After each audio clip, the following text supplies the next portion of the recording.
Good afternoon, one and all. Right, I'm bringing this straight to you. I've got a couple of trades in the market. How you doing, Geoff? You're currently muted, mate. Couple of trades in the market. Let me just give you. Oh, how you doing? You good? Yeah, I'm good. Yeah, absolutely. Now, I've got a couple of positions on here, but I'm going short here with the FTSE. I'm going to talk about it in a bit more detail later on. Steffi was asking yesterday about some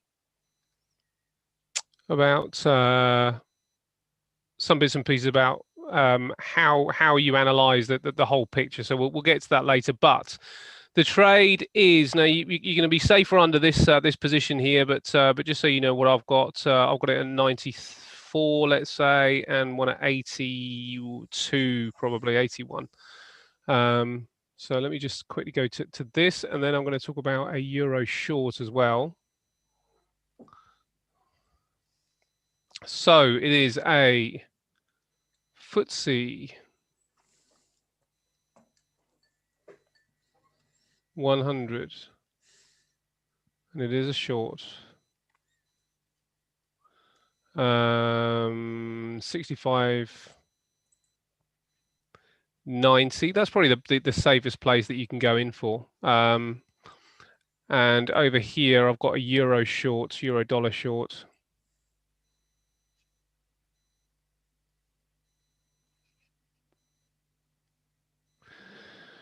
And this one is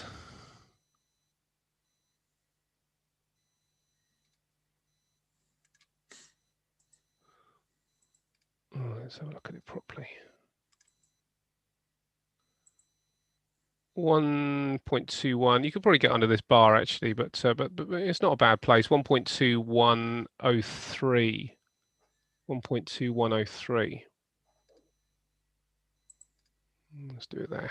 So euro dollar short at 1.2103. So there's two in the market there. Now this one I've gone in really light on this one here, because if it goes up, I'm going to add to the position short, and I'm using the monthly area to put a stop at, which I'll get to in a moment. But this is the price point, and I will look to play it to at least this point down here. So I'm using the weekly area here, and I'll look to play it down to at least this point. So about 1.1913 is the target. Let's call it a TP for now. With the FTSE, the target is around about 50 pips. So I'm looking at a 1% drop in the FTSE. So maybe 65.60. Let's just have a quick look at where that would be.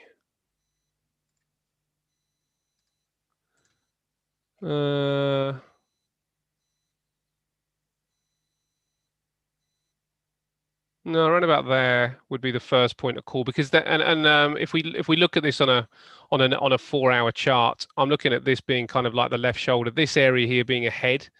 So it might be that it comes to the trend line along here, and we're going to have to be kind of careful with it. But I'd quite like to get it down to this area here. So 65.15 would be a target there. Stops at the highs, 66.42.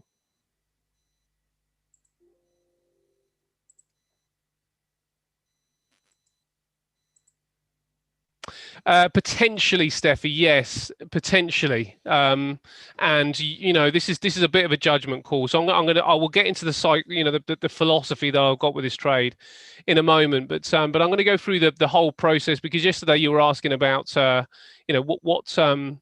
give us a way to trade, if you like. So I'm going to show you the kind of top-down analysis. But yeah, you're absolutely right. The FTSE may well strengthen with some pound weakness, but I'm going to show you the analysis of why I've made this decision. The take profit area on this one is what do we say, 60, around about 65.15, and the stop loss up there around about 66.45.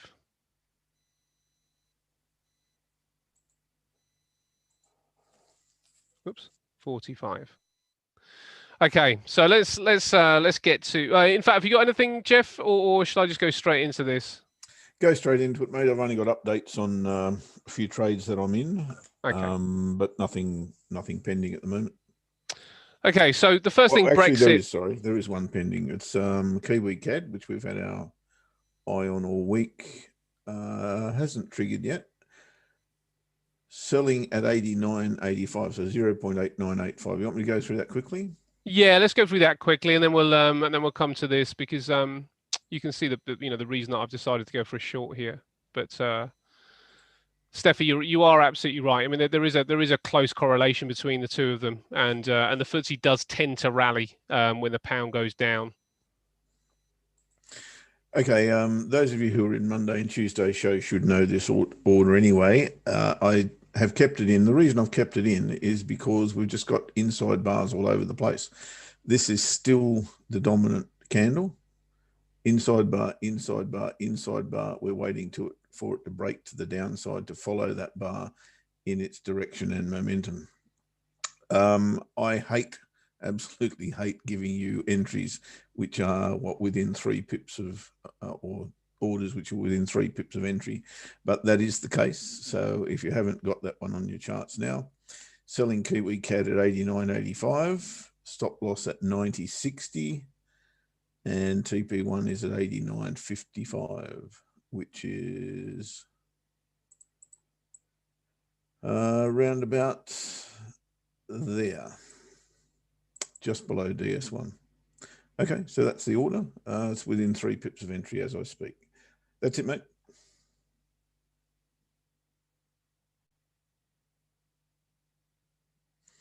Great stuff, mate. So let me come back to this FTSE then. So let's talk about the pound first. Let's talk about Brexit first. So we have seen a drop with a pound away from the highs, and it's had a little bit of a bounce back, but I don't know how solid that's going to be.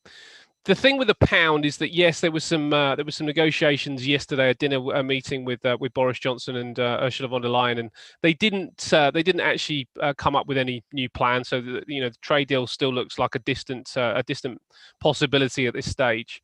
But they have given a new timetable date for Sunday. And because it has kind of been pushed down the road, it doesn't really suggest that the pound is going to weaken significantly, and that's what it suggests to me. I don't know. I could be completely off target here, and everybody, the fear might just kick in, and everybody might just start to get out of the pound. So I appreciate that that could happen, and maybe if that's a concern, then the trade that I've taken won't be for you. Yesterday we did have some issues with Facebook. That are getting fined because they're getting some sort of monopoly that the government don't like. So Facebook have been gone after, which pushed the Nasdaq down, and the US Open is around about, it's about to start. Now, if this does become a little bit of a non-event of the day, then we'll probably go in the same direction as what happens with the US right now. And there's a little bit of weakness. We've seen a little bit of weakness out there with the S&P. A little bit of a potential head and shoulders pattern forming. You can see that the price has come through this point here as well. So there are suggestions that we're going to get certainly a weaker open from the United States. It may not manifest and it may not happen, but if you look at the Nasdaq, a big drop yesterday, and this is the issue when you've got a market that has been so heavily bought up and so confidently bought up. The moves to the downside do tend to be quite aggressive, and I wonder whether we might get something just a little bit further to the downside, and the FTSE may well follow it. As I say, I'm only going to aim for around about a 1% drop in the FTSE. So the FTSE currently at 66. So it needs to come down around about 6,600. Needs to come down around about 66, and we got our 1% drop. Now let me talk you through the trade analysis, because you were asking yesterday about how do you take the trade. So the fundamental aspect is really important for me, but I appreciate that takes a little while for everybody to learn. So what we'll look at, hey SF, what we'll look at is the technical. Let's look at the technical side purely, because you can look at the FTSE on a technical pattern, and I'll tell you what I've been reading on the technical picture to suggest that this might be the right time to go into it. So the first thing is, if I look now, I want to look from above. So the first time frame that I want to get is the 4-hour chart. Sorry, the monthly chart. That's the first one I want to get. And I want to ask myself, when I look at the monthly chart, am I at a sell zone or am I at a buy zone? I'm going to put on a horizontal level here.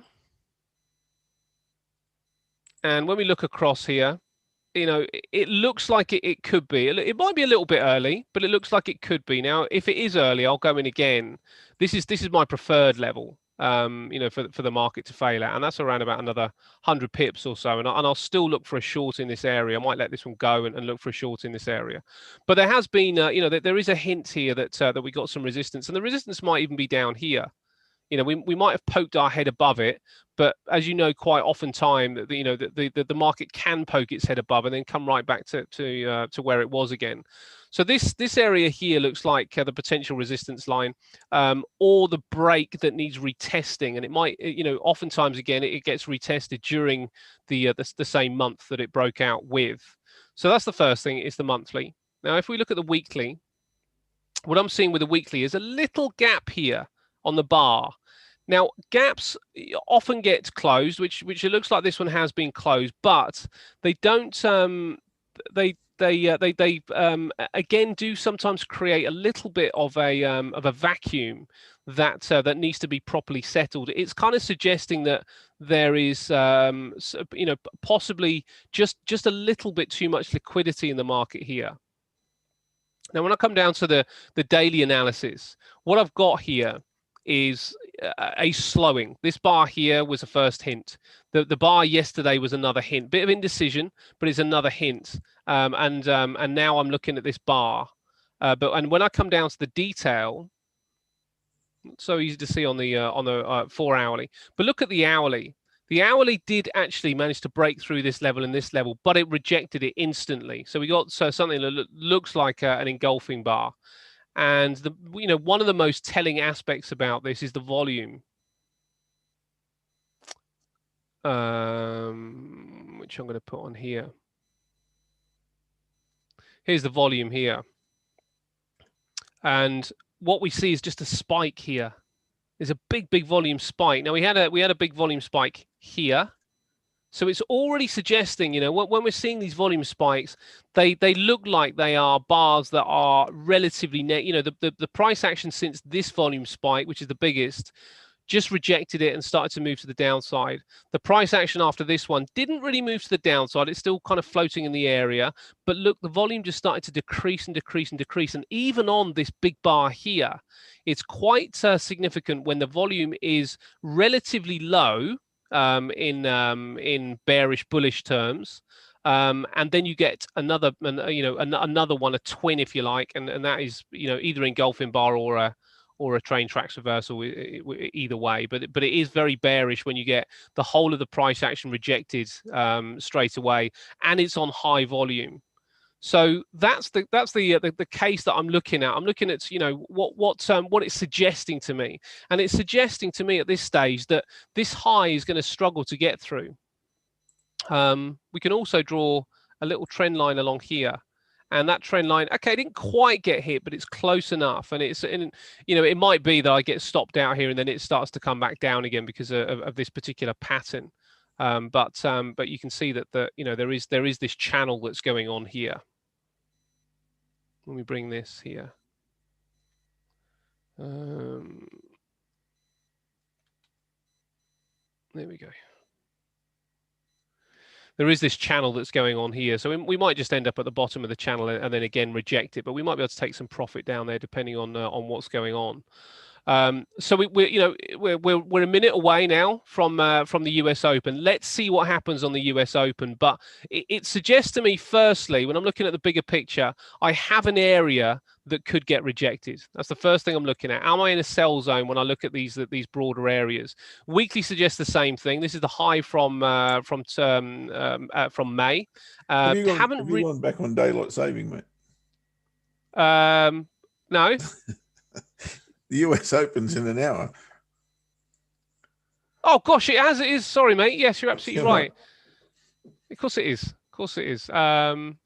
So yeah, we got another hour to wait. Yeah, okay. So we do have some They data sleep points in. out. They sleep in over And in there. actual fact, I'll tell you what else we've got coming up, which we should probably put on in the show, is the ECB's press conference, which is going to be fascinating. Unemployment news. Yeah. Good evening, John. Yes, the ECB press conference. So there could be a catalyst. Now, the problem obviously is the ECB press conference might make this really volatile, and I might get taken out, and then it goes in the direction that I wanted it to. But I'm just going to have to accept that.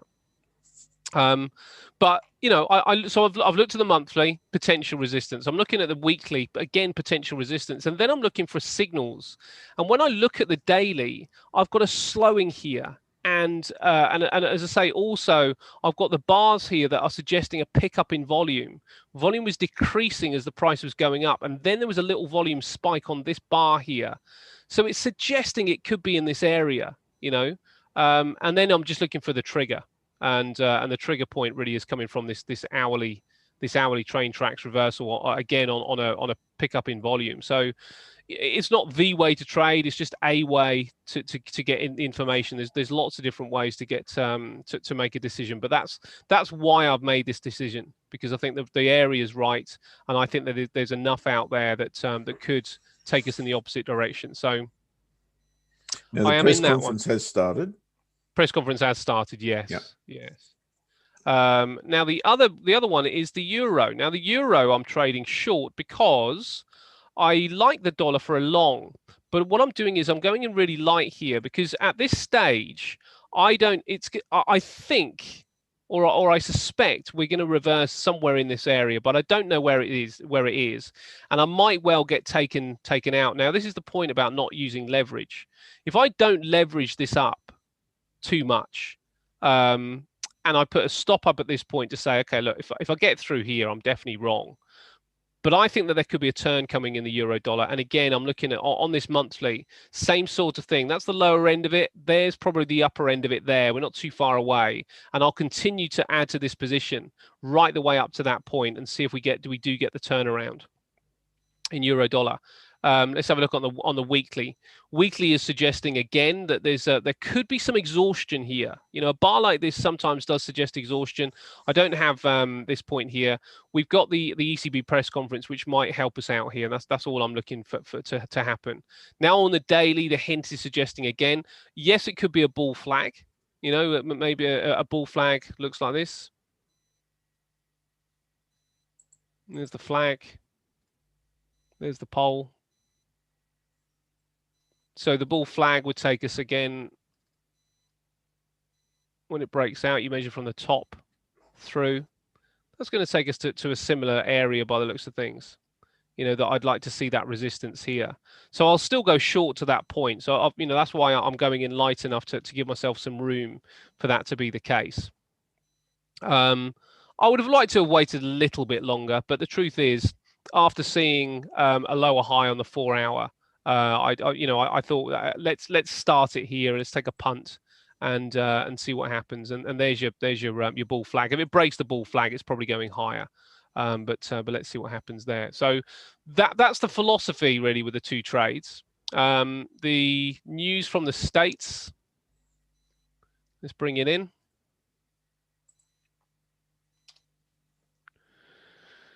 CPI, slight drift to the upside. So this is actually good for dollar.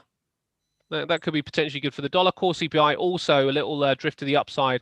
Unemployment claims are growing again, but the CPI data gives a decent print. They probably cancel each other out to a point, but that's not going to be dollar negative because of the CPI data there and the unemployment claims hopping up. Yes, that's a concerning factor. And it would suggest some sort of package going out as well. But as far as I'm aware, that package has now been announced and people know what's coming. So that may not play into the dollar too badly. And I am expecting a dollar pop. It might be a bit early, you know, but I'm looking for a dollar pop. And I've decided to trade it against the euro, mainly because the ECB press conference will probably say that there's going to be further stimulus or something like that. And that would potentially help out the euro dollar trade. So there we go, mate. That's what we got so far. But as I say, this is a longer term play. So if you are going to take this trade as well, very, very light, little or no leverage. and which means that just don't put a great deal on the trade, and give yourself a nice wide stop currently, and look at it on a monthly time frame rather than anything else.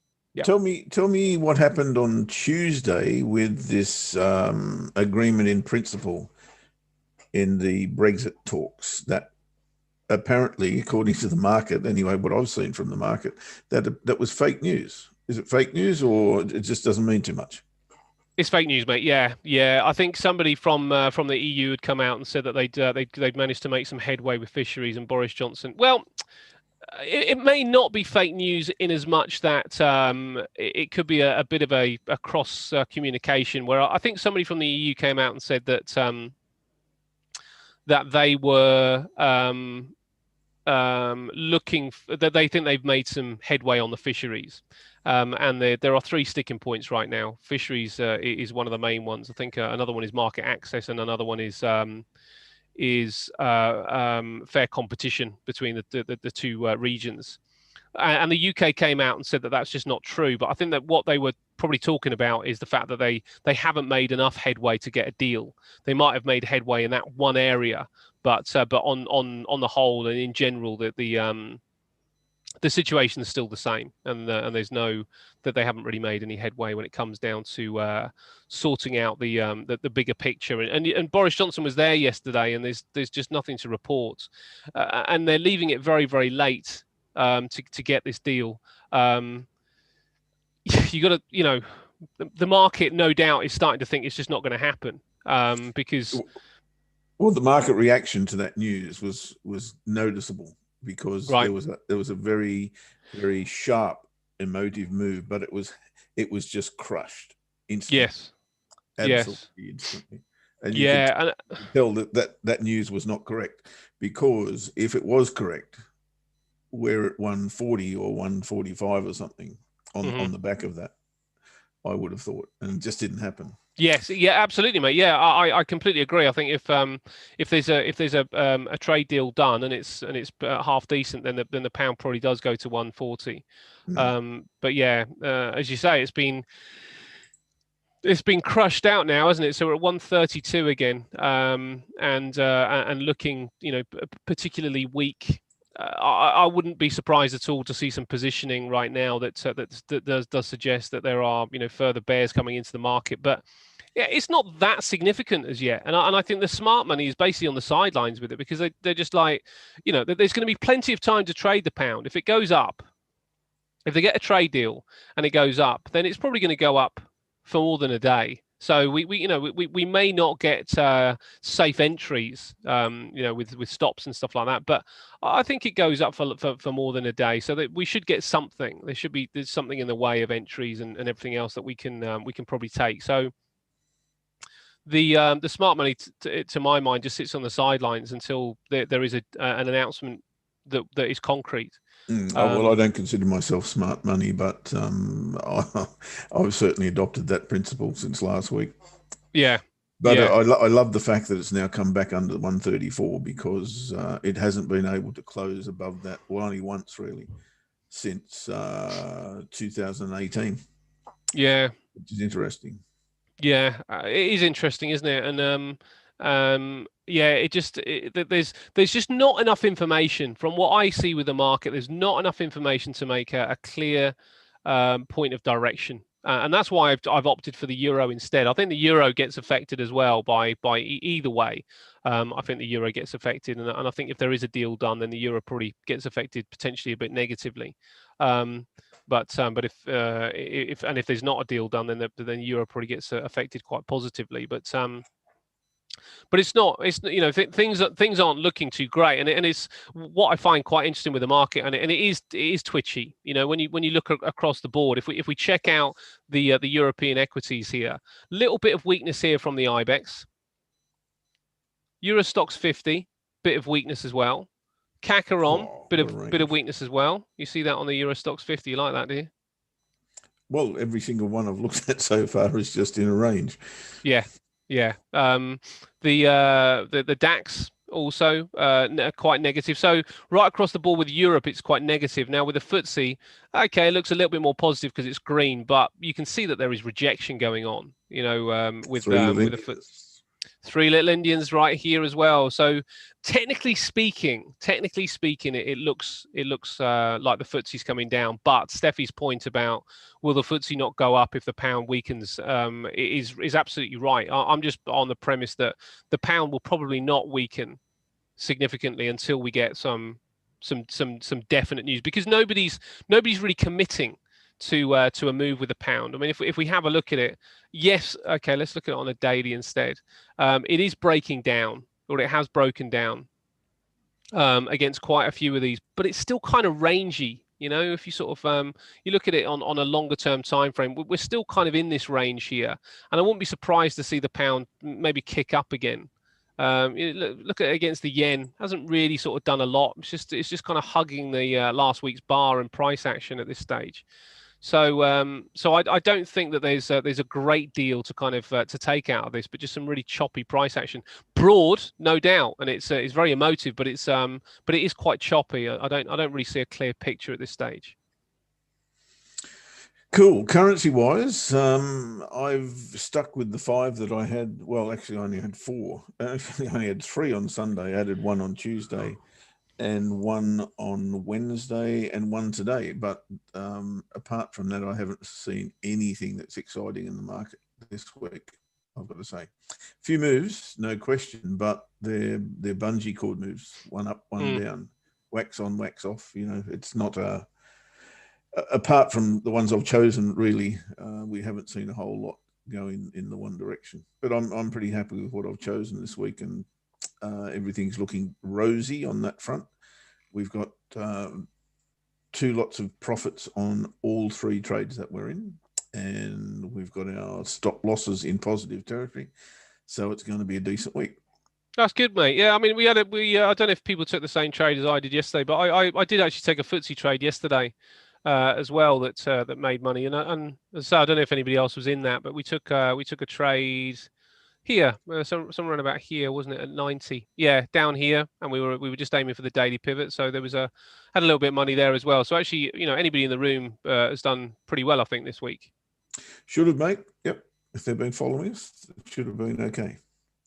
Right, so we're about 2.5 minutes away, and see, there's a few people in the room. Any questions in the room before we do have to say goodbye? Do you want me to update those trades for you? Oh, of course. Oh, what, for the journal? No, for the people who were in them. Just trade management. Much more important, mate. Yeah. Do that. But we can do the journal also, no problem. Righto. So very, very quickly, the trades that we are in: Euro Swissy, we traded this short, and we have now taken second profit at the bottom of the, hit it to the pip. Perfect. Stops below entry. Nothing to do here, unless, of course, you want to lock some more profit in. Go down to a smaller time frame, maybe the hourly, and bring it down to the swings. I'm going to leave it where it is. It's protected by the monthly pivot and this third swing high. If we get back to there, then so be it. As I say, we've got a fair bit in the bank anyway. But I'm going to give this a chance because I think we've got a bigger picture going on outside of this range that we're in. So I'm just going to let that one run down to potentially get to here. And that's why I'm leaving my stops where they are. What else have we got? Euro Aussie. Same thing, really. We've got our stop loss below entry. We've taken 2 lots of profit. This was a classic double cross after a break of the inner range. And that one has gone very, very well also. And the third is Aussie Kiwi. Aussie Kiwi, exactly the same thing going in reverse. It's a break and retest, or a double cross, if you like, of the monthly pivot. That's what we played. We've hit 2 lots of profit here, and I've got my stops just above entry on that one as well. If you want, and you are in this trade, then you might like to lock in a bit more. The reason I'm not doing that is because look where we are. And we said this from the outset: if we can actually get into this trade there's every chance we can get a very, very, very, very, very big result out of this. So I'm leaving something open until we get to maybe this confluence area about 111, so about 500 pips away from where we are now, which would be okay. That's why I'm leaving that one open, and that's pretty much what we've traded here. We've traded the inverted head and shoulders. We picked it up on the right shoulder, and it was a nice little re-entry back into that range as well. So there's the update on those, mates. All is going well. Fantastic, mate. I was just listening into the press conference, looking into press conference, which we will get to as well. But yeah, it's all a bit bleak. So let's say goodbye to the guys in the room. Thanks, guys, for popping in and saying hi. If you enjoyed it, please hit the like button. We will be back obviously on Monday. We're in the wind down zone now, mate. We are 1 week. I think next week's our last week, isn't it? It is indeed. Yep. Yeah, next week's the last week of the show, so please come and join us as always. And you guys in the YouTube room, we are checking what you guys are saying as well. So if you got anything that you want us to have a look at, then please let us know, because we're more than happy to do that. Enjoy your weekend, though, guys. Stay safe. Enjoy your weekend. Stay away from that pound, and we'll see you on Monday. See you next week.